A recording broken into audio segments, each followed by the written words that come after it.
तेरा कलाम रहेगा कायम पहाड़ जब न रहे खुदाया, तेरे मुंह की एक बात भी टलेगी ना चाहे कुछ भी हो।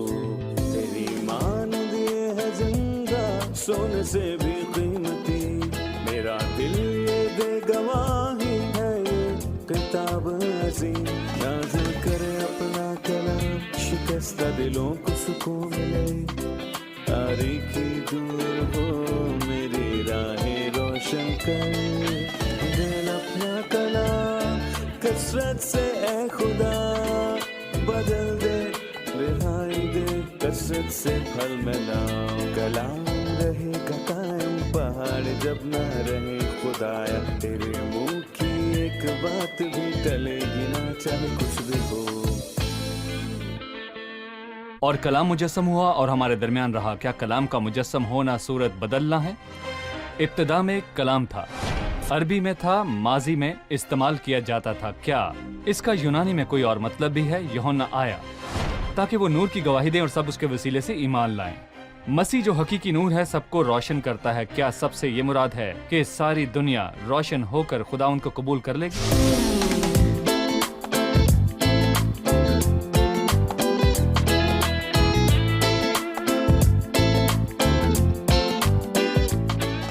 अजीज नाजरीन, मैं अयाद ज़रीफ आप सब देखने वालों को हमारे रोज के बाइबली मुतालिया प्रोग्राम की नई किस्त में खुशामदीद कहता हूँ। इस प्रोग्राम में हम बाइबल मुकद्दस की तमाम किताबों का जामे मुतालिया पेश कर रहे हैं।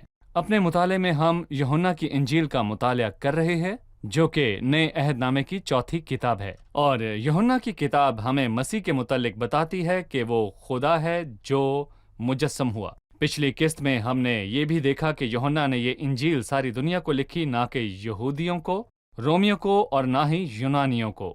और खुदाउन के फजल से आज हम पहले बाब की पहली 18 आयात का मुतालिया करेंगे। लेकिन सबसे पहले मैं स्टूडियो में मौजूद खुदा के खादिम भाई यूसुफ को खुशामदीद कहूंगा। बहुत शुक्रिया भाई। हम अपने हाजिरीन का भी खैर मकदम करते हैं जो इस किस्त में हमारे साथ शरीक हैं। आप सबको खुदा बहुत बरकत दे। भाई, सबसे पहले मैं पहली 18 आयात को पढ़ना चाहूंगा, फिर हम उन हिस्सों की तरफ जाएंगे जिनके मुतल्लिक हम आपसे जानना चाहेंगे। यूहन्ना पहले बाब की पहली आयत में लिखा है, इब्तिदा में कलाम था और कलाम खुदा के साथ था और कलाम खुदा था। यही इब्तिदा में खुदा के साथ था। सब चीजें उसके वसीले से पैदा हुई और जो कुछ पैदा हुआ है उसमें से कोई चीज भी उसके बगैर पैदा नहीं हुई। उसमें जिंदगी थी और वो जिंदगी आदमियों का नूर थी। और नूर तारीकी में चमकता है और तारीकी ने उसे कबूल ना किया। एक आदमी यूहन्ना नाम मौजूद हुआ जो खुदा की तरफ से भेजा गया था। ये गवाही के लिए आया कि नूर की गवाही दे ताकि सब उसके वसीले से ईमान लाएं। वो खुद तो नूर ना था मगर नूर की गवाही देने को आया। हकीकी नूर जो हर एक आदमी को रोशन करता है।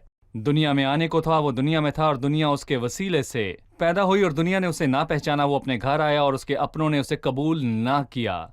लेकिन जितनों ने उसे कबूल किया उसने उन्हें खुदा के फर्जंद बनने का हक बख्शा। यानी उन्हें जो उसके नाम पर ईमान लाते हैं, वो ना खून से, ना जिस्म की ख्वाहिश से, ना इंसान के इरादे से, बल्कि खुदा से पैदा हुआ और कलाम मुजस्सम हुआ और फजल और सच्चाई से मामूर होकर हमारे दरमियान रहा। और हमने उसका ऐसा जलाल देखा जैसा बाप के इकलौते का जलाल। यूहन्ना ने उसकी बाबत गवाही दी और पुकार कर कहा है कि ये वही है जिसका मैंने जिक्र किया कि जो मेरे बाद आता है वो मुझसे मुकद्दम ठहरा, क्योंकि वो मुझसे पहले था। क्योंकि उसकी मामूरी में से हम सब ने पाया, यानी फजल पर फजल, इसलिए कि शरीयत तो मूसा की मार्फत दी गई मगर फजल और सच्चाई यसु मसीह की मार्फत पहुंची। खुदा को किसी ने कभी नहीं देखा। भाई यूसुफ, जब हम पहली आयत पर आते हैं कि इब्तिदा में कलाम था, जुबानी तौर पर हम सुनते हैं कि इब्तिदा में कलाम था। क्या ये जुबान की गलती है या फिर इसका कोई और मतलब है? नहीं, वो कलाम की शख्सियत के मुतल्लिक बोल रहा है। यूनानी में ये बतौर मुज़क्कर पेश किया गया, ना कि बेहवाला। और यूनानी में मुज़क्कर मोनस और बेहवाला अल्फाज होते हैं। ये बतौर मुज़क्कर पेश किया गया, लेकिन लफ्ज़ कलाम बेहवाला है क्योंकि वो हमें कलाम की शख्सियत के बारे में बता रहा है जो कि जिंदा खुदा है। और पाकरू के मुतल्लिक भी हम यही बात पाते हैं। और बहुत से लोग पाकरू के मुतल्लिक बतौर मोनस बात करते हैं।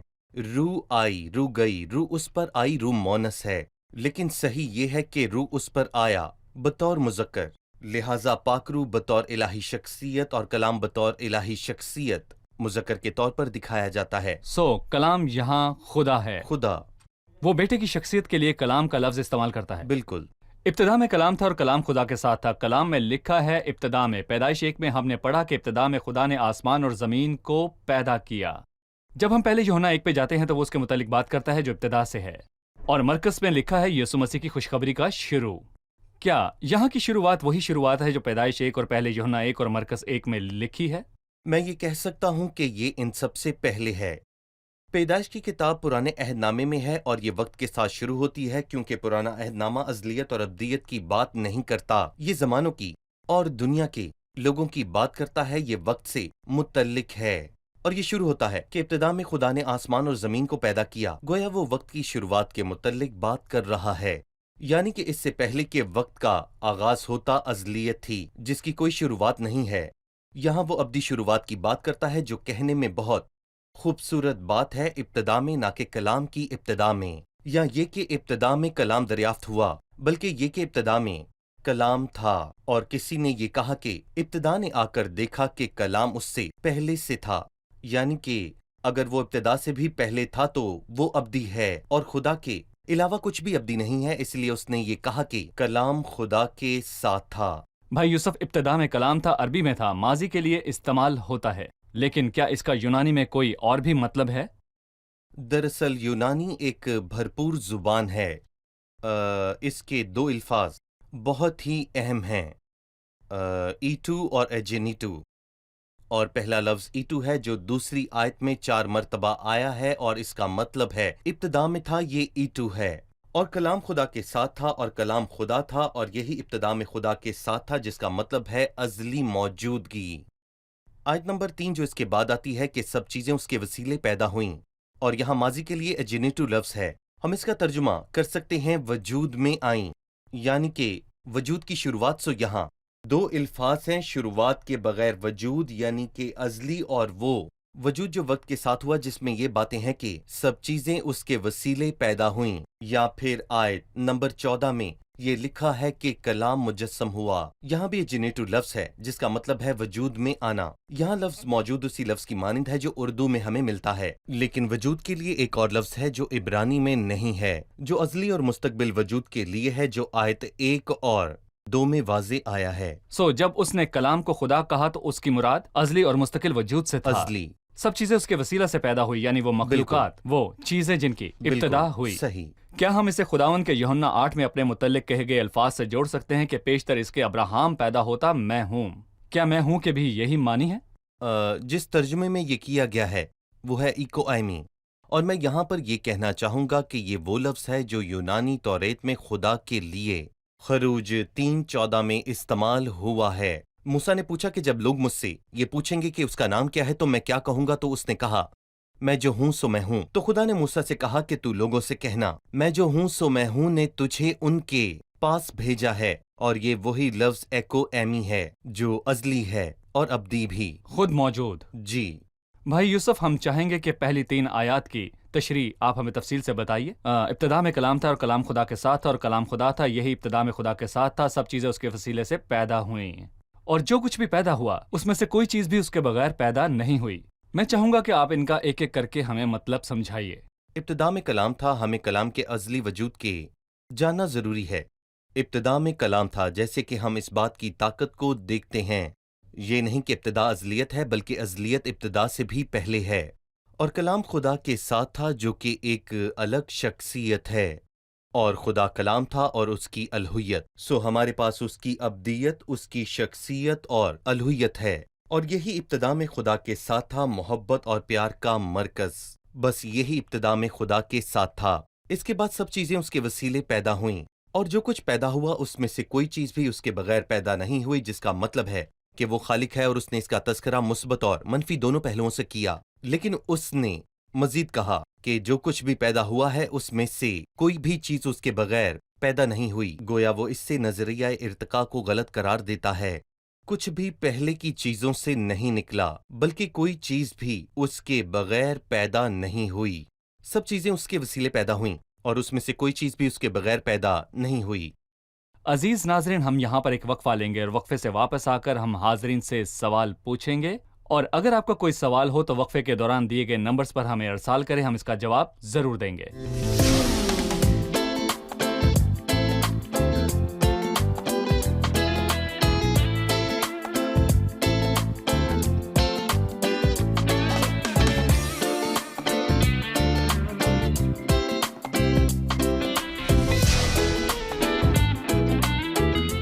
अजीज नाजरीन, वक्फे के बाद आइए चलते हैं मेहमानों के सवालात की तरफ। खुश आमदेद। आपका सवाल? जी। पहली आयत की आखिर में लिखा है कि कलाम खुदा था। असल ज़ुबान के मुताबिक तो उसमें इसम का मखसूस हवाला नहीं है, लेकिन अगर इसका सही तर्जमा करें तो कुछ यूँ होगा कि कलाम ही खुदा था। मैं पूछना चाहता हूँ कि इसका मतलब क्या था कि मसीह खुदा न था? एक अहम सवाल है कि तर्जमे में यूं लिख दिया गया है, और यकीनन यहोवा विटनेस ये कहते हैं कि ये बात नहीं लिखी कि कलाम खुदा था, बल्कि लिखा है कि कलाम एक खुदा था। इस सवाल का जवाब ये है कि पहली बात, इसमें कहीं इस्म का मखसूस हवाला नहीं है, और इसमें इस्म का गैर मखसूस हवाला भी नहीं है, और अंग्रेजी में यह बात वाज़ेह है कि कलाम था, उसने खुदा या फिर एक खुदा नहीं कहा। सो जिस तर्जुमे का वो हवाला देते हैं वो गलत है, क्योंकि नए अहदनामे के असल यूनानी मतन में इस्म का हवाला नहीं है। लेकिन एक जुबान असूल है, मैं आपके लिए यहाँ पढ़ना चाहूँगा। लिखा है, ये जुबानी असूल यूनानी जुबान में है कि एक मखसूस इस्म के साथ मखसूस हवाला भी होना चाहिए। यूनानी में अगर पहले फेल आता है तो फिर इसमें मखसूस हवाले की जरूरत नहीं, अगर फेल यहाँ पर पहले आ जाता है तो। ये आप ये ग्रामर का बात असूल हमें है। समझाएं और कोई मिसाल दें। ये असूल सादा है, और यूनानी में एक नाम को मखसूस हवाले की जरूरत होती है, और अगर फेल उससे पहले आ जाए तो मैं यहाँ कहना चाहूँगा कि ग्रामर के हिसाब से इस इस्म को यहाँ पर एक खास हवाले की जरूरत नहीं है। और इसके अलावा इसका एक और नुक्ता नज़र ये भी है कि इसका एक खूबसूरत रूहानी मतलब है जब वो ये कहता है कि और कलाम खुदा था, बिना किसी मखसूस हवाले के। गोया दरअसल वो ये कहना चाह रहा है कि कलाम ही खुदा था। अगर ये है तो फिर बाप कहाँ है, पाकरू कहाँ है? इसका मतलब तो यही बनता है कि कलाम ही खुदा है, और ये सच नहीं है। लेकिन सही मतलब तो ये है कि खुदा बाप, बेटा और रूहुल कुद्स है। वो खुदा और कलाम और पाक रूह है। सो उसने कहा कि कलाम खुदा था बिना किसी मखसूस और गैर मखसूस हवाले के, और ये वो है जिसने खुदा को बतौर एक जाहिर किया है, क्योंकि सच तो ये है कि बाप और पाक रूह ये दोनों खुदा हैं। सही। जब हम अगली आयत पर जाते हैं, उसमें जिंदगी थी और वो जिंदगी आदमियों का नूर थी। आयत नंबर 4। और नूर तारीकी में चमकता है और तारीकी ने उसे कबूल ना किया। यहाँ कलाम खुदाउन यीशु मसीह के मुतल्लिक बयान करता है, और लिखा है उसमें जिंदगी थी और वो भी नूर था। भाई यूसुफ, आप हमें बताइए कि ये दो अल्फाज मसीह की ज़ात के मुतल्लिक क्या बयान करते हैं? जाहिर है ये मसीह की अलूहियत के हवाले से है। कैसे? मतलब ये कि खुदा जिंदा है, खुदा जिंदगी है, और खुदा जिंदगी का मंबा है, वो खुदा है। 5वें बाब में वो ये कहता है कि क्योंकि जिस तरह बाप अपने आप में जिंदगी रखता है, उसी तरह उसने बेटे को भी ये बख्शा है कि वो अपने आप में जिंदगी रखे। बाप अपने अंदर जिंदगी रखता है। मेरे पास भी जिंदगी है जो मेरे अंदर नहीं है। अगर खुदा ही मेरी जिंदगी ले ले तो मेरा काम तमाम हो जाता है। यहाँ तक कि फरिश्तों के अंदर भी जिंदगी नहीं है, फक्त खुदा के अंदर ही जिंदगी मौजूद है। और यहाँ वो कहता है कि बेटा यानी कलाम अपने अंदर जिंदगी को रखता है, और उसके अंदर जिंदगी थी, और वो जिंदगी आदमियों का नूर थी, और खुदा नूर है। और फिर इसके बाद वो 8वें और फिर 9वें बाब में वाज़ेह कहता है कि दुनिया का नूर मैं हूँ। यूहन्ना के खत में वो कहता है कि खुदा रोशनी है, खुदा जिंदगी है, और वो हकीकी खुदा और अबदी रखता है। दर हकीकत इस तकसीम ने यूहन्ना की अंजील पर भी अपनी छाप छोड़ी, और पहले बाब से 7वें बाब तक वो जिंदगी की बात करता है, और फिर 8वें से लेकर 11वें बाब तक रोशनी की, और फिर 13वें बाब से आगे वो मोहब्बत की बात करता है। रोशनी, मोहब्बत और जिंदगी ये खुदावंद की खुसूसियात हैं, और यही यूहन्ना की अंजील के 3 हिस्से हैं। खुदा जो बदन में जाहिर खुदा हुआ। जो बदन में जाहिर हुआ। इसके बाद हम 6ठी आयत में देखते हैं एक आदमी यूहन्ना नाम आ मौजूद हुआ, वो खुद तो नूर ना था मगर नूर की गवाही देने को आया ताकि सब उसके वसीले से ईमान लाएं। फिर 9वीं आयत में लिखा है, हकीकी नूर जो हर एक आदमी को रोशन करता है दुनिया में आने को था। दो अल्फाज हैं जिन पर मैं गौर करना चाहूंगा। यूहन्ना नूर की गवाही देता है ताकि सब ईमान लाएं, और मसीह हकीकी नूर है जो सबको रोशन करता है। क्या इसका मतलब ये है कि सारी दुनिया रोशन हो जाएगी और खुदावंद को कबूल कर लेगी? मैं इस सवाल पर जो आपने पूछा है एक और बात कहना चाहूंगा। मसीह जो कलाम है, खुदा है, उसकी बात करने के बाद वो उसकी बात करता है जो औरत से पैदा होने वालों में से सबसे बड़ा है। दरअसल मसीह और यूहन्ना बपतिस्मा देने वाले में कितना बड़ा फर्क है। लेकिन हम दुनिया के अंधेपन को भी देखते हैं। वो बतौर गवाह आया कि नूर की गवाही दे, और अगर कोई अंधा नहीं है तो मैं कहूंगा कि उसे नूर की गवाही दरकार है। इसका बड़ा वाज़े मतलब ये है कि दुनिया रूहानी अंधेपन का शिकार है। उन्हें जरूरत थी कि कोई खुदा की तरफ से उनके पास आए और उनको बताए कि ये वो नूर है जो तुम पर चमकता है। लेकिन अफसोस कि तारीकी ने नूर को कबूल ना किया। और क्या यूहन्ना की गवाही का मतलब ये है कि सब ईमान लाएं या फिर सब उसको मानें? देखें, खुदा इसकी उम्मीद करता है, और मैं बहुत ही बादब होकर ये कहना चाहूंगा, वो नूर की गवाही देने आया ताकि सब उसके वसीले ईमान लाएं। लेकिन यहाँ क्या हुआ? उसकी गवाही को किसी ने कबूल ना किया, जैसा कि हम तीसरे बाब में पढ़ते हैं, और यहाँ पर 12वीं आयत में वाज़े तौर पर लिखा है, लेकिन जितनों ने उसे कबूल किया उसने उन्हें खुदा के फर्जंद बनने का हक बख्शा, यानी कि ईमानदार, जिसका मतलब है कि एक गिरोह ने कबूल किया और एक बड़ी जमात थी जिसने कबूल ना किया। लेकिन जिसने कबूल ना किया वो अपने इंतखाब के नताइज भी देख लेगा। उसके लिए कोई बहाना नहीं, क्योंकि नूर आया और तारीकी उस पर गालिब ना होने पाई। यहाँ हम एक छोटा सा वक्फा लेंगे और वक्फे से वापस आकर हाजरीन से सवाल पूछेंगे।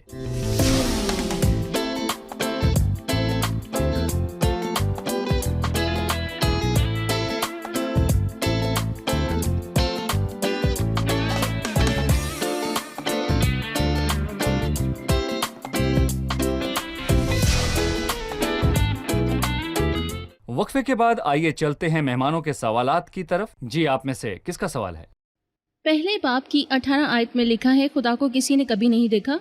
कैसे, क्या पुराने अहदनामे में वो जाहिर हुआ है? 18वीं आयत, खुदा को किसी ने कभी नहीं देखा। क्या खुदा पुराने अहदनामे में जाहिर हुआ है? क्या वो अब्राहम पर जाहिर हुआ है या यशवा पर? क्यों खुदा को कभी किसी ने नहीं देखा? खुदा पुराने अहदनामे में अपनी असल हालत में जाहिर नहीं हुआ, और कोई भी उसको उसकी असल हालत में नहीं देख सकता, यहाँ तक कि अब्दियत में भी। उसके पुराने अहदनामे में आने को तजल्ली हक कहा जाता है, जब वो मौजज़ाती रूप में जाहिर हुआ। वो जाहिर हुआ, लेकिन वो अपनी असल सूरत में जाहिर नहीं हुआ, और हम उसकी असल सूरत मसीह में देखते हैं। और अगर ऐसा ना होता तो हम नए अहदनामे के ईमानदार होते हुए खुदा को उसकी हकीकी सूरत में कभी भी देख ना पाते। हम उससे मसीह में देखते हैं। सो उसने हमें बताया कि इकलौता बेटा जो खुदा की गोद में है उसी ने जाहिर किया। उसी ने हमें बताया कि खुदा कौन है। खुदा अपनी हकीकी सूरत में कभी भी नहीं देखा गया, लेकिन हम देखते हैं कि उसकी सारी मामूरी मसीह में रहती है, जब उसने आकर हमारे दरमियान खैमा लगाया और हमारे दरमियान रहा। भाई यूसुफ, मैं चाहूंगा कि आप पहली और 14वीं आयत के दरमियान ताल्लुक बताएं। पहली आयत है, इब्तदा में कलाम था और कलाम खुदा के साथ था और कलाम खुदा था। 14वीं आयत में लिखा है, और कलाम मुजस्सम हुआ और फजल और सच्चाई से मामूर होकर हमारे दरमियान रहा, और हमने उसका ऐसा जलाल देखा जैसा बाप के इकलौते का। हमें इन आयत के मुतल्लिक बताइए। दरहकीकत इन दोनों आयत के दरमियान खूबसूरत ताल्लुक है, और ये उस आयत से वाज़ेह हो जाती है जो अभी आपने पढ़ी है कि खुदा को कभी किसी ने नहीं देखा, और इकलौता बेटा जो खुदा की गोद में है उसी ने जाहिर किया। आए पहली और चौथी आयत के दरमियान ताल्लुक देखते हैं कि इब्तिदा में कलाम था। पहली आयत के 3 हिस्से हैं और तीसरी आयत के भी 3 हिस्से हैं। पहला ये कि इब्तिदा में कलाम था, और फिर ये कि बिलमुकाबिल और कलाम मुजस्सम हुआ। दूसरा, कलाम खुदा के साथ था, बिलमुकाबिल कलाम मुजस्सम हुआ और हमारे दरमियान रहा। उसने अपना खैमा हमारे दरमियान लगाया। वो खुदा के साथ था और फिर वो हमारे दरमियान आ गया। बिलमुकाबिल हमने उसे वो देखा। फजल और सच्चाई के साथ मामूर होकर हमारे दरमियान रहा, और हमने उसका ऐसा जलाल देखा जैसे बाप के इकलौते का। आयत 1 और 14 का ताल्लुक 18वीं आयत से है। 18वीं आयत का पहला हिस्सा है कि खुदा को कभी किसी ने नहीं देखा।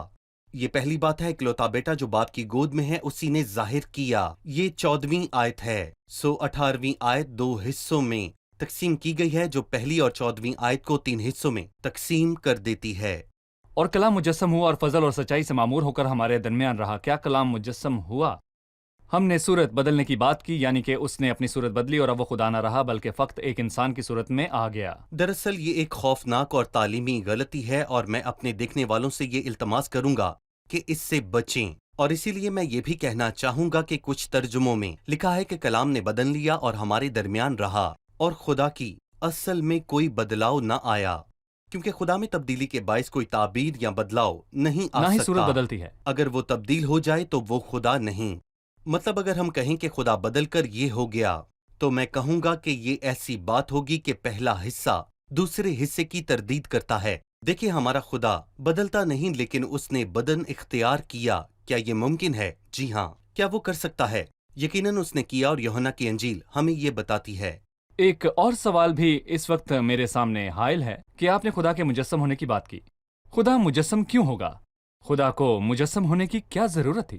کیا اس کے لیے یہ ممکن نہیں کہ وہ جو چاہے کرے؟ وہ تو سارے اختیار کا مالک ہے۔ وہ آسمان پر رہتے ہوئے معاف کر سکتا ہے۔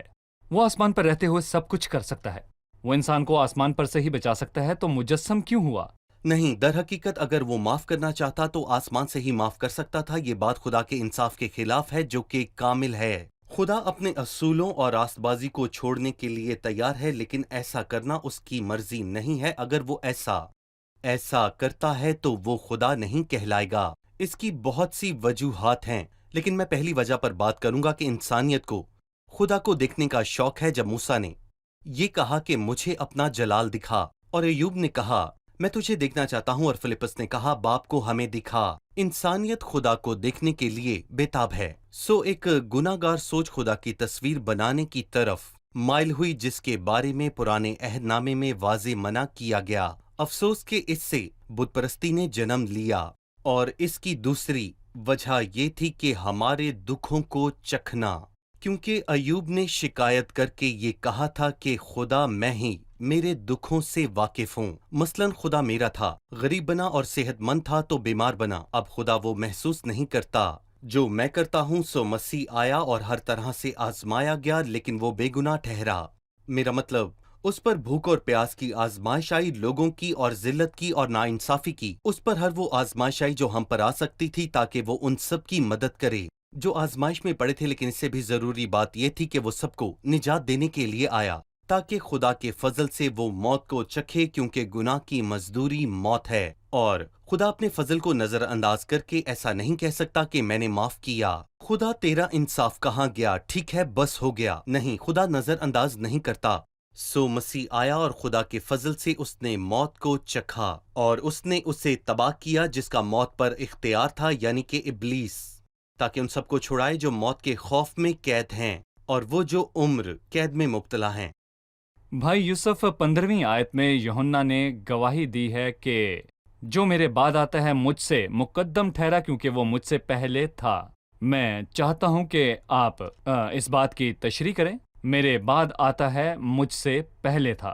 دیکھیں، دراصل یہ مشکل ہے، لیکن میں سمجھانے کی کوشش کرتا ہوں۔ میرے بعد آتا ہے یہ پیدائش سے متعلق ہے، کیونکہ مسیح یوحنا کی پیدائش کے 6 ماہ بعد آیا تھا۔ مجھ سے مقدم ٹھہرا، رتبے اور عہدے میں وہ مجھ سے بڑا ہے، اور فوجیوں میں کوئی بھی ہائی کمانڈ کے خلاف نہیں جاتا، اور ہائی کمانڈ کے بعد فوجی ہوتے ہیں۔ وہ اسے کیوں مقدم ٹھہراتا ہے حالانکہ وہ اس سے 6 ماہ بڑا ہے؟ اور کیونکہ وہ مجھ سے پہلے تھا، کیونکہ وہ ازلی ہے۔ اور یوحنا 8 میں لکھا ہے پیشتر اس سے کہ ابراہم پیدا ہوتا میں ہوں، اور وہ بذاتے خود ابدیت ہے۔ اس کے بعد 18ویں آیت ہے، خدا کو کسی نے کبھی نہیں دیکھا، اکلوتا بیٹا جو باپ کی گود میں ہے اسی نے ظاہر کیا۔ میں نے بہت سے لوگوں کو مسیح کی حلیمی کے متعلق کہتے سنا ہے، اس نے جلال اور باپ کی گود کو چھوڑا۔ اس آیت کی روشنی میں کیا یہ صحیح ہے یا غلط ہے؟ دیکھیں، غلط، دونوں ہی باتیں غلط، کیونکہ اس نے جلال کو نہیں چھوڑا۔ اس نے جلال کی صورت کو چھوڑا، لیکن اس کا جلال اپنی جگہ قائم ہے۔ اور جب وہ زمین پر تھا تو وہ باپ کی گود میں تھا، ازل سے ابد تک یہیں رہے گا۔ اور پھر میں یہ کہنا چاہوں گا کہ یوحنا کے 13ویں باب میں یہ لکھا ہے کہ ابن آدم جو آسمان پر ہے، اس نے آسمان کو چھوڑا نہیں تھا، لیکن وہ کہتا ہے کہ میں باپ کی طرف سے آیا ہوں۔ اور اس کے بعد وہ کہتا ہے میں دنیا سے رخصت ہو کر باپ کے پاس جاتا ہوں. سو وہ باپ کی طرف سے آیا اس سے چھوڑے بغیر، لیکن وہ دنیا سے رخصت ہو کر بطور انسان باپ کے پاس گیا. شکریہ بھائی یوسف. اب ہم اپنے حاضرین کے ساتھ قسط کی دہرائی کریں گے. جی ہم جلدی جلدی قسط کو دہرائیں گے. یوحنا 1 کی شروعات بھی پیدائش 1 مرکز 1 اور یوحنا کے پہلے خط کے پہلے باب کی طرح ہے. ان میں کیا فرق ہے؟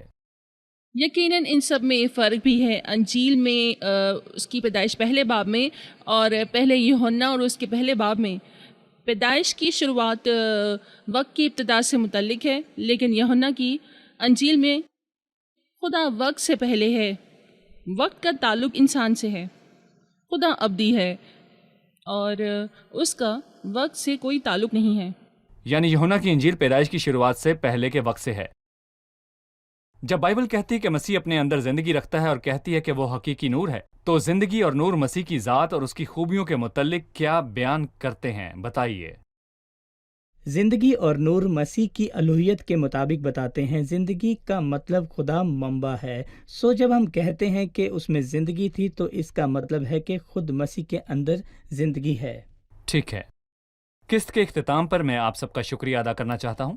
شکریہ بھائی یوسف. اگلی بہت قسط میں آپ شکریہ سے پھر بھائی. ملاقات ہوگی. جی ضرور. عزیز ناظرین، کلام کہتا ہے مسیح جو خدا ہے ابتدا میں کلام تھا اور کلام خدا کے ساتھ تھا اور کلام خدا تھا. اور لکھا ہے کہ کلام مجسم ہوا اور اس نے بدن اختیار کیا اور کلام مجسم ہوا اور ہمارے درمیان رہا. یہی وہ انجیل ہے جس کی بشارت یوحنا نے کی کہ مسیح جو آ کر ہمارے درمیان رہا وہ خدا تھا جو بدن میں ظاہر ہوا. آنے والی قسط میں آپ سے پھر ملاقات ہوگی اس سوال کے ساتھ. میں آپ کو چھوڑے جاتا ہوں آج کا سوال، اور سوال آپ کے لیے یہ ہے: خدا مجسم کیوں ہوا؟ وہ کون سی وجوہات تھیں کہ اسے مجسم ہونا پڑا؟ اسی کے ساتھ اگلی قسط میں پھر ملاقات ہوگی. خدا آپ سب کو برکت دے.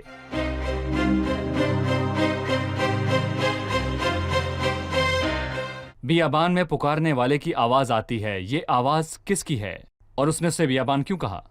مسیح آئے گا اور پانی اور روح سے بپتسمہ دے گا. کیا یہ ایک بپتسمہ ہے یا دو؟ ایک بات ہے یا دو ہیں؟ تیرا کلام رہے گا قائم پہاڑ جب نہ رہے خدایا. تیرے منہ کی ایک بات بھی ٹلے گی نہ چاہے کچھ بھی ہو. تیری مان دیے ہے زندہ سونے سے بھی قیمتی. میرا دل یہ دے گواہی ہے یہ کتاب عظیم. نازل کرے اپنا کلام شکستہ دلوں کو سکون ملے. تاریکی دور ہو میری راہیں روشن کر. دل اپنا کلام کثرت سے اے خدا بدل دے. رہائی دے کثرت سے پھل میں نام. کلام رہے گا قائم پہاڑ جب نہ رہے خدایا. تیرے منہ کی ایک بات بھی ٹلے گی نہ چاہے